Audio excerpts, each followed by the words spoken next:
Hello students, today we are going to see the next topic of hypothesis testing, that is the test of difference between proportions. That means when you have two samples and the proportions from these two samples.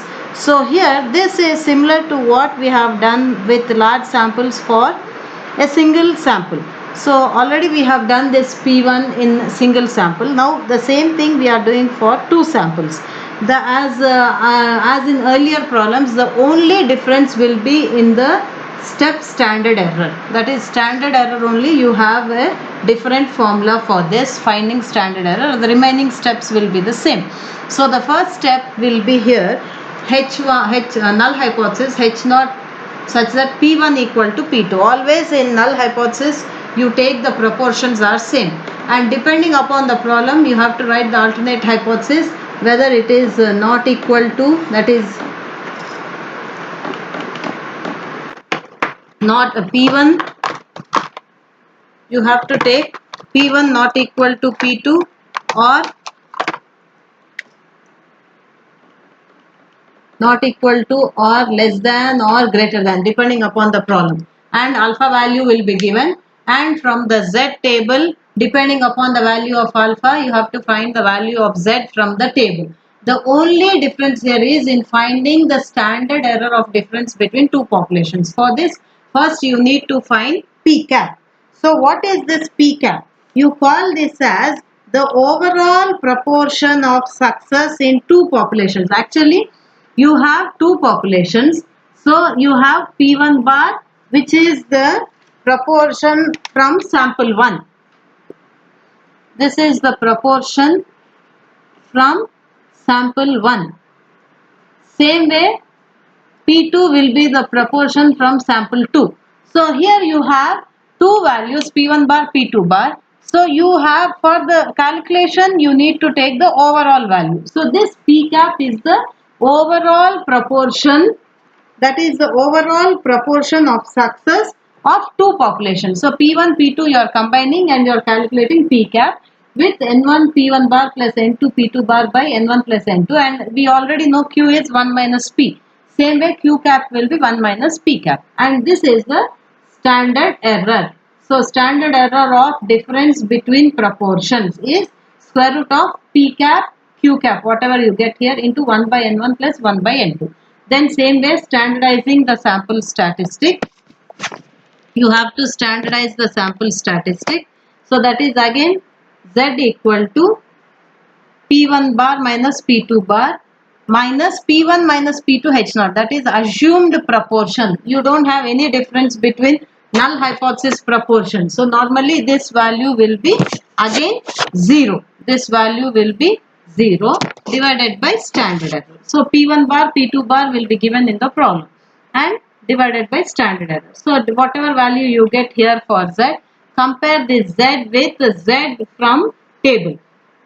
So Z from table, if the value of this Z, whatever you calculate, is greater, see where it falls in the rejection or acceptance region, then you have to accept or reject the null hypothesis. So this is the procedure.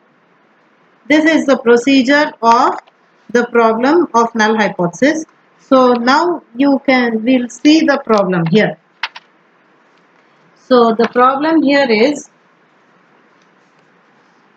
you have a problem here, this problem. So just you make a note of this problem. What he has given, the university bookstore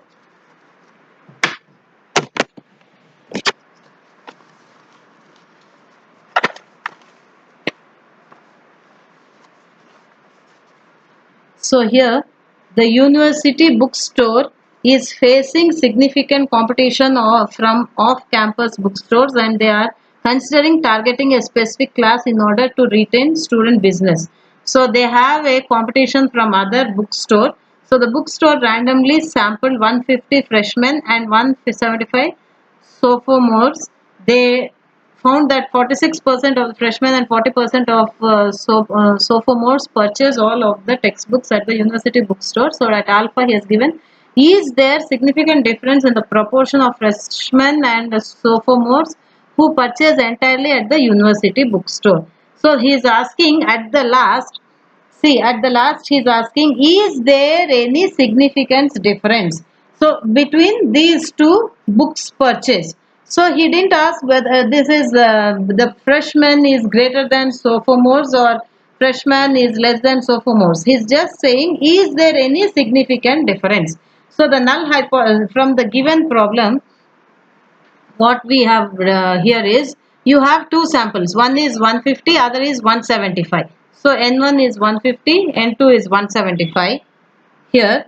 Then he is saying 40% and 46%. So P1 is 46% and P2 is 40%.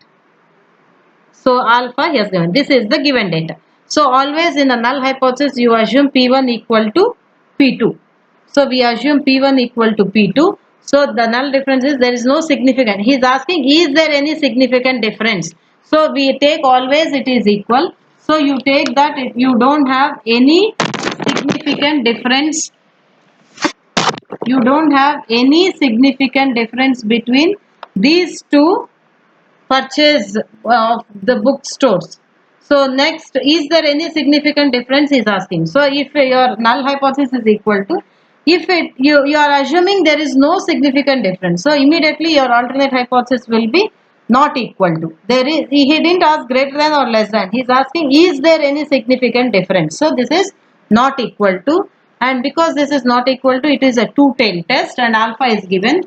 So from that you draw a graph. This is two-tail test. Both sides 0.10, you divide it into two parts. So 0.05, 0.05. The leftover region is 0.45. So in the table find where you get this 0.45. So the value of Z will be at plus or, that is you have both sides. So plus or minus both. So Z is plus or minus 1.64, and then in the next step Z is, you got it as 1.64 plus or minus, because this is two tail, Z will be plus or minus. This is a not equal to, so it is two tail. So both sides your rejection will be there. So your graph will be normal graph.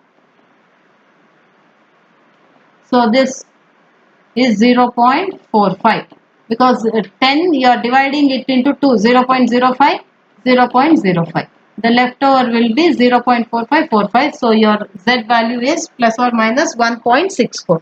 The next step, calculate P cap.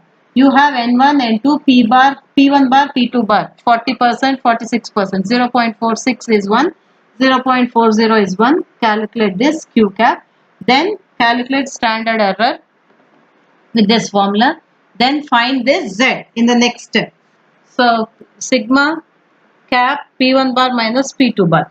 So this we got it as 0.0548. So next, standardizing the sample statistic, P1 bar is 0.46, P2 bar is 0.40, minus there is no significant difference in the null hypothesis, P1 equal to P2. So this is 0 divided by your standard error. So this is 1.09. So I got this value as 1.09, and from the table it is 1.64. So this is less than, that is whatever value you got is less than 1.64. So you accept null hypothesis. If it is less, it comes into the acceptance region. So you accept null hypothesis and conclude that there is no significant difference in the proportions. You have to write that conclusion. So this is the problem and the method. So go through this method. So this completes your hypothesis testing.